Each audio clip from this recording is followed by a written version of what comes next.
Nintendo has benefited the most off of piracy and copyright infringement, despite the occasional indirect negatives that it brings to other game studios.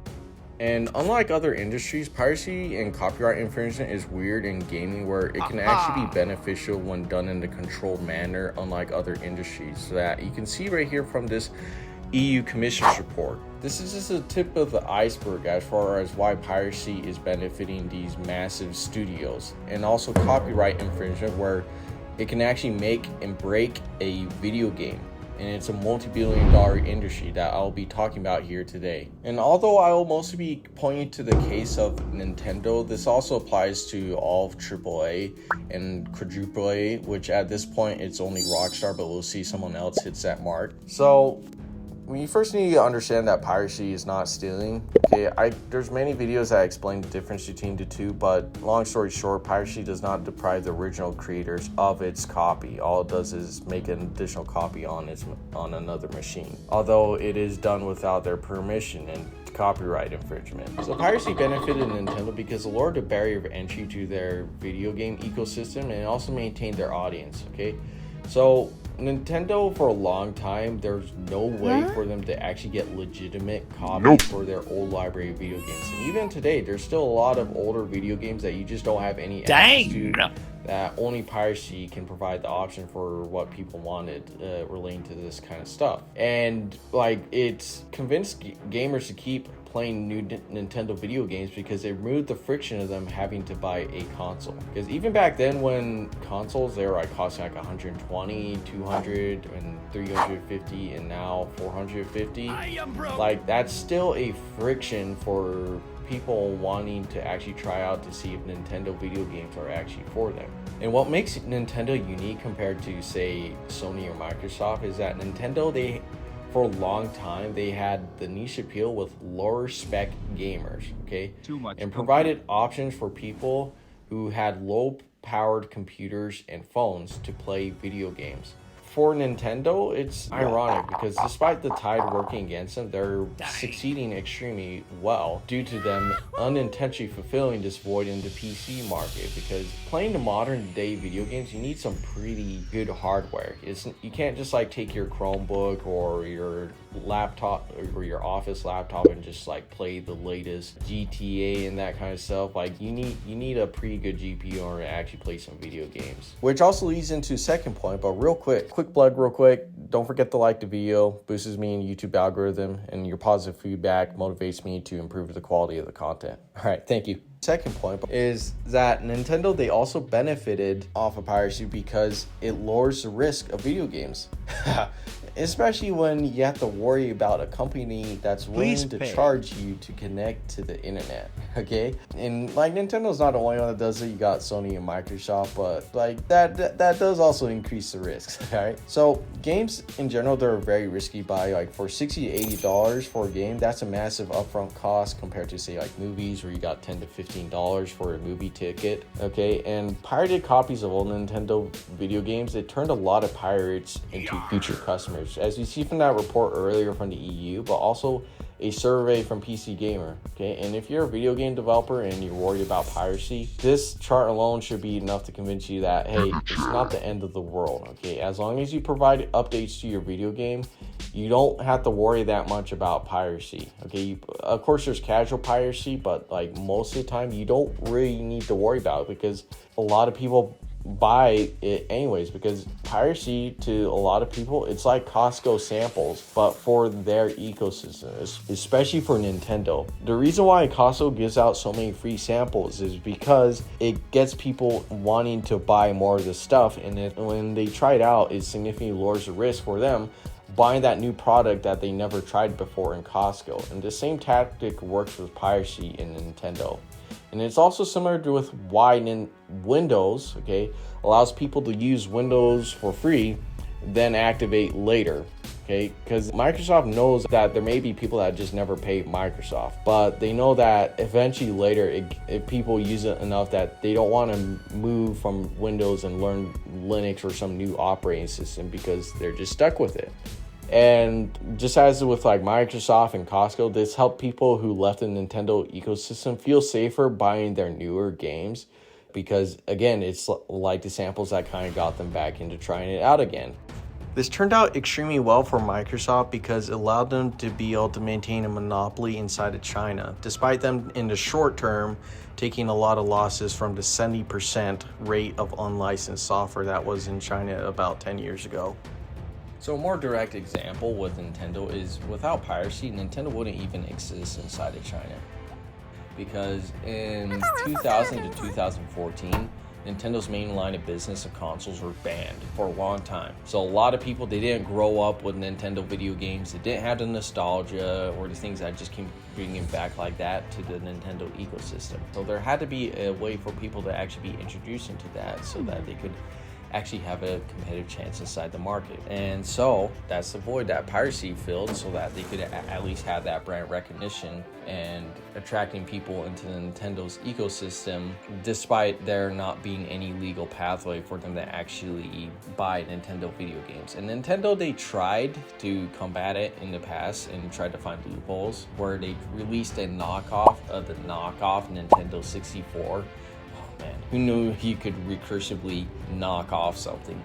All right, but long story short, it's called the IQ, and it felt extremely hard, okay?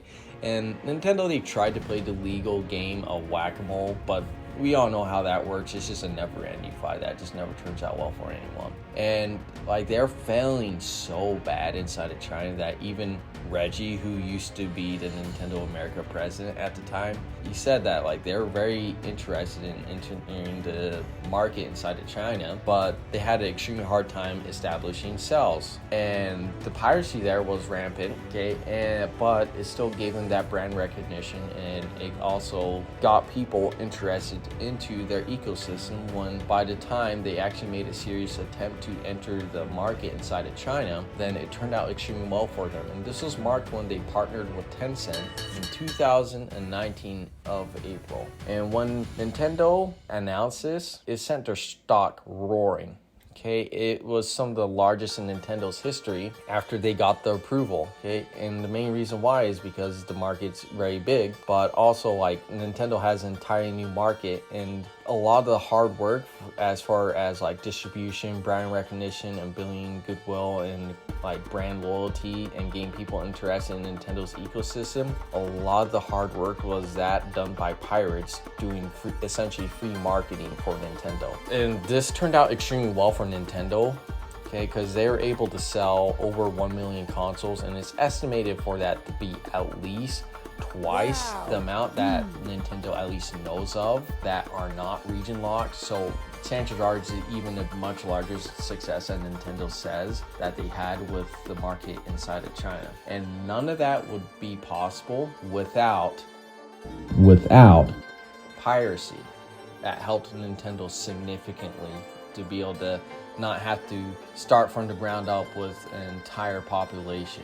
Okay, and this coupled with Nintendo being typically the budget-friendly option for Nintendo DS days onward, probably not nowadays with the $80 Mario Kart video games, but for a long time, they've been known for being the budget-friendly option. It really just capitalized off of this piracy market that they unintentionally appealed to, which further boosted their sales. And as far as other video game studios, Steam, they decimated piracy by addressing the problems that lead people to pirate in the first place, instead of having a unintentional effect like Nintendo has, such as the 2-hour refund policy or 2-week, and also Steam sales. And just in general, I would say if I was an investor of like Nintendo and I was a major shareholder, I would push Nintendo per like a subscription service for a library of all their older video games on PC to create their own ecosystem on the PC and take advantage of the rising tides and get people more interested into buying their consoles, okay? However, despite Nintendo being known as persistent as like an FBI agent trying to shut down the Silk Road, they do allow copyright infringement in a controlled manner that they massively benefit on in a multi-billion-dollar industry. All right, so Nintendo, they do allow a lot of copyright infringement despite their litigious nature, and I'd probably say the biggest one would be YouTubers, okay? Yes, the people that you love to watch, they commit a lot of copyright infringement relating to Nintendo. Just playing game footage, that is copyright infringement, and also if you just like have nothing but game footage, even if you had a little bit of commentary, it still does put you into legal hot water if a game company really wanted to be litigious, because a lot of times just playing game footage is not fair use. And also a lot of times people from these video games, they just copy their music and just place it into their videos. That's copying without permission. That's copyright infringement and not fair use. And the reason why Nintendo leaves this stuff alone is because they know it drives significant sales for them and keeps them relevant in today's digital economy where discoverability is low-key dead. Gaining all this free attention, it helps them a lot, despite it technically violating their copyright. It's why Nintendo is allowed to crack down on people playing video games with emulators, because it's technically you're at the mercy of the video game company just with allowing you to violate their copyright. That's why most video game studios, they have content creator policies when playing their video games, so that you can use their copyright in a way that helps them for a win-win relationship. Because without like asserting this kind of stuff, it makes it very difficult or puts you into legal hot water potentially if a video game studio was that stupid to actually go after someone for this, because it's free advertising for them. So despite piracy massively benefiting video game studios like Nintendo, it can still harm both large and smaller creators in different ways. So such as day one piracy, for example, it makes a major difference for a AAA in delaying piracy. The whole goal is not to prevent piracy, but to delay it, because it makes a significant amount into their sales. It's why they invest so much money into DRM on release and then remove it later, because the goal isn't to prevent piracy, it's to delay it. And because delaying that piracy by maybe another day, it could be millions in sales that they could be getting. And after a certain amount of time, like a month or so, it becomes controlled piracy to where it actually benefits the larger titles. However, this still doesn't really apply to smaller studios that don't really have as much attention or hype relating to them, because like it's mostly like for smaller creators, it's progressive over time where piracy can actually potentially bring some more harm. However, for larger studios, piracy can be viewed as free marketing and market research to expand their audience, especially if the video game is banned or not available in places like, for example, like China, where the exposure can actually help significantly, because China specifically,